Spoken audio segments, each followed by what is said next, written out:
देश की सबसे बड़ी अदालत सुप्रीम कोर्ट में देश के सबसे बड़े जज सीजेआई चंद्रचूड़ साहब की पीठ ने आज मनीष कश्यप मामले की सुनवाई की।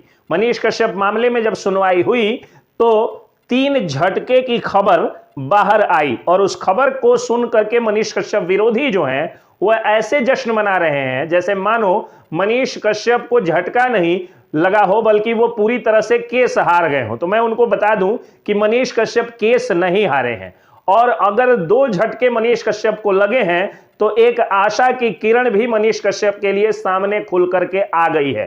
क्या है वह आशा की किरण? सबसे पहले लोगों के बीच में बातचीत होती है कोर्ट के भीतर। एक हैं ऑनरेबल सीजेआई महोदय और दूसरे हैं तमिलनाडु सरकार के वकील कपिल सिब्बल, तीसरे हैं बिहार सरकार के वकील और चौथे हैं मनीष कश्यप के वकील मनिंदर सिंह। मनिंदर सिंह जो कि एक सीनियर एडवोकेट हैं, वो सबसे पहले केस की शुरुआत में बोलते हैं कि पहले एफआईआर हुई और अब एनएसए। तो इस पर सीजेआई महोदय कह रहे हैं कि लेकिन क्या करें, आप फर्जी वीडियो वगैरह बना रहे हैं। आपका मतलब यहां पर मनीष कश्यप से है, चूंकि अधिवक्ता जो होता है वो इन्फॉर्मेंट को या अक्यूज्ड को रिप्रेजेंट कर रहा होता है, मुद्दई या मुद्दाले का प्रतिनिधित्व कर रहा होता है, इसलिए आप और हम में ही बात होती है कोर्ट कैंपस में। जैसे मान लीजिए कि कोर्ट कैंपस में मेरे जो क्लाइंट हैं उनको मैं हम कह के ही संबोधित करता हूं। जैसे ये नहीं कहा जाता है कोर्ट कैंपस में, सामान्यतः अपनी अपनी भाषा है लेकिन ज्यादातर लोग ऐसा ही करते हैं कि ये नहीं कहते हैं कि मेरे क्लाइंट ने ये काम किया। वहां कहा जाता है कि मैंने हुजूर ये काम किया, मैंने योर ऑनर ये काम किया, मैंने माय लॉर्ड ये काम किया। तो सीजेआई महोदय जब कहते हैं कि लेकिन क्या करें, आप फर्जी वीडियो वगैरह बनाते हैं, मतलब हुआ कि मनीष कश्यप फर्जी वीडियो वगैरह बनाते हैं। उसके बाद मनिंदर सिंह कह रहे हैं कि अगर मुझे एनएसए के तहत होना है तो सभी समाचार पत्रों को भी एनएसए के तहत होना है। यानी जो हिंदुस्तान, अमर उजाला इत्यादि ने जो खबरें छापी थी पहले, उन पर भी एनएसए लगाया जाना चाहिए अगर मुझ पर एनएसए लगाया गया है तो। अब इस बात पर सीजेआई महोदय कहते हैं कि लेकिन अगर आपको एनएसए का उपाय चाहिए तो आप हाई कोर्ट जा सकते हैं, इसके लिए सुप्रीम कोर्ट में आने की जरूरत नहीं है। यहां मैं आपको बता दूं कि अभी कुछ दिन पहले साक्षी मलिक जो रेसलर हैं वो बृजभूषण सिंह के विरोध में ये लोग गए थे सुप्रीम कोर्ट। तो सुप्रीम कोर्ट ने आदेश कर दिया दिल्ली पुलिस को एफआईआर करने का, और उस आदेश के बाद में फिर जब दोबारा ये लोग गए अरेस्टेशन या फर्दर प्रोसीडिंग के लिए, आगे की कार्रवाई के लिए, तो उसके बाद में सुप्रीम कोर्ट ने ठीक यही बात कहा कि मैंने एफआईआर का ऑर्डर दे दिया, अब आप हाई कोर्ट जा सकते हैं, यानी डायरेक्ट सुप्रीम कोर्ट आपको नहीं आना चाहिए। फिर सीजेआई महोदय कहते हैं कि हम एफआईआर को क्लब कर सकते हैं। फिर मनिंदर सिंह कहते हैं कि जहां भी पहली एफआईआर दर्ज होती है, इस नियम का पालन किया जाता है कि एफआईआर को क्लब किया जा सकता है।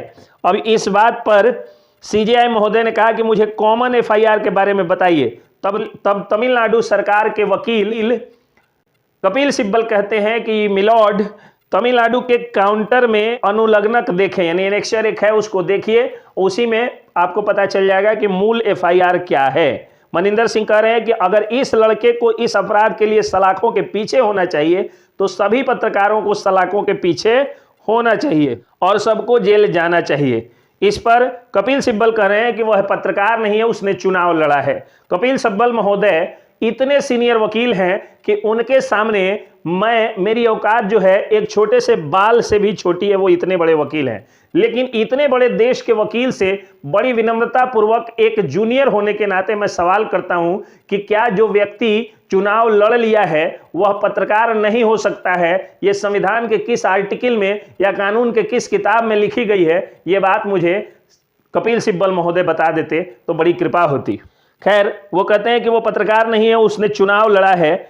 उसके बाद बिहार सरकार के वकील उठते हैं और कहते हैं कि 3 एफआईआर हैं। एक मामले में उसने पटना सिटी में यह कहकर फर्जी वीडियो बनाया है कि यह वीडियो तमिलनाडु में तैयार किया गया है और इसमें दिखाया गया है कि प्रवासी मजदूरों को मारा जा रहा है। दूसरी उस टिप्पणी पर है जिसमें मनीष कश्यप ने कहा मैं पुष्टि के लिए तमिलनाडु जा रहा हूं। उसने उस वीडियो को एक अलग तस्वीर और अलग साउंड ट्रैक के साथ बनाया। तीसरी हथकड़ी में तस्वीरें हैं जो कह रही हैं कि उसे गिरफ्तार किया गया है। जबकि आपको याद होगा कि जो हथकड़ी वाली तस्वीर वायरल हुई थी उसके बाद मनीष कश्यप ने लाइव आकर के कहा था कि ये तस्वीर पहले की है, इसकी मैं पुष्टि नहीं करता हूं और मैं बाहर हूं और गिरफ्तारी जब देनी होगी तो मैं खुल करके दूंगा और सरेंडर करूंगा। लेकिन फिर भी यह मामला कोर्ट में उठा, बिहार सरकार ने फिर भी यह मामला उठवा दिया। उसके बाद सीजेआई महोदय कहते हैं कि हम अनुच्छेद 32 के तहत अपनी शक्तियों का उपयोग करने के लिए इच्छुक नहीं हैं। मेरी इच्छा नहीं है कि मैं अनुच्छेद 32 के तहत अपनी शक्तियों का प्रयोग करूं। याचिकाकर्ता एनएसए सहित उपाय के लिए उपयुक्त अधिकारियों से संपर्क कर सकते हैं। मनीष कश्यप उपयुक्त अधिकारियों से संपर्क करने के लिए स्वतंत्र हैं। यही कोर्ट में हुआ। अब मैं आपको बताता हूं कि झटका क्या लगा। तो 3 डिमांड्स थे। एक थे सारे केस को एक साथ क्लब करने की डिमांड एक थी, दूसरा डिमांड रेगुलर बेल देने की, और तीसरा डिमांड था कि मनीष कश्यप पर से एनएसए हटाया जाए। तो एनएसए का गेंद जो है वो सुप्रीम कोर्ट ने हाई कोर्ट के पाले में डाल दिया है। यानी हाई कोर्ट जब चाहेगा तो उस पर सुनवाई कर सकता है, हाई कोर्ट में याचिका दी जा सकती है और हाई कोर्ट में खुलकर इस पर सुनवाई होगी और एक बहस होगी। और उसके बाद ये एक आशा की किरण है मनीष कश्यप के पक्ष में कि हाई कोर्ट से शायद अब उनको न्याय मिल जाए और एनएसए हट जाए।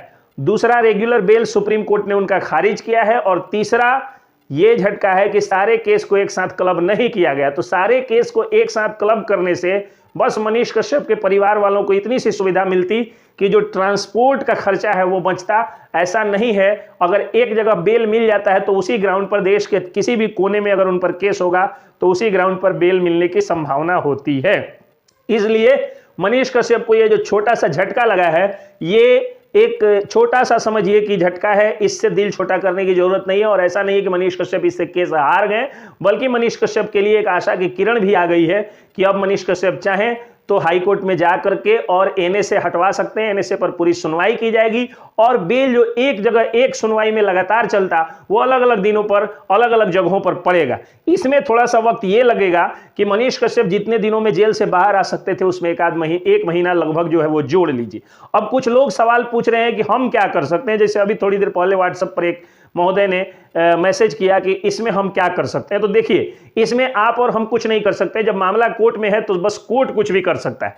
इसलिए हम लोगों को ज्यादा जो है वो कुछ करने की जरूरत नहीं है। अगर बौखलाहट में हम कुछ करेंगे तो एक तरह से ये कानून को तोड़ना हुआ, और मैं भी अगर कहता हूं कुछ करिए तो मैं एक तरह से उकसाने का काम करूंगा। इसलिए मैं हाथ जोड़ करके विनती करता हूं कि आपको कुछ भी करने की जरूरत नहीं। करने की जरूरत क्या है, तो एक जनता के रूप में हमारी अब इतनी ही जरूरत है कि हम इस मुद्दे को कभी बुझने न दे। होता क्या है कि जो एडमिनिस्ट्रेशन चलाने वाले लोग होते हैं, जो सरकार में बैठे हुए लोग होते हैं, वो जानते हैं कि किसी भी मामले में सेंटीमेंट जगता है, उतने दिनों में कुछ होना है तो होना है, नहीं तो लोग सारी बातों को भूल जाते हैं। और इस भूलने की बीमारी का फायदा उठा करके जनता को जो भूलने की बीमारी है ये लोग मनमानी करते हैं। तो बस हमें मनीष कश्यप को भूलना नहीं है, और जब तक मनीष कश्यप जेल से बाहर नहीं आ जाते हैं तब तक प्रतिदिन उनके समर्थन में एक कानूनी ढंग से जायज पोस्ट डालना है और लिखना है। और हमें जो है इसी तरह से, जिस तरह से कमेंट में आप लोग जब भी वीडियो जा रहे हैं तो समर्थन दे रहे हैं, उसी तरह से समर्थन देते रहने की जरूरत है। और तीसरा हम लोग ये कर सकते हैं कि जितने भी लोग मनीष कश्यप के पक्ष में वीडियो बना रहे हैं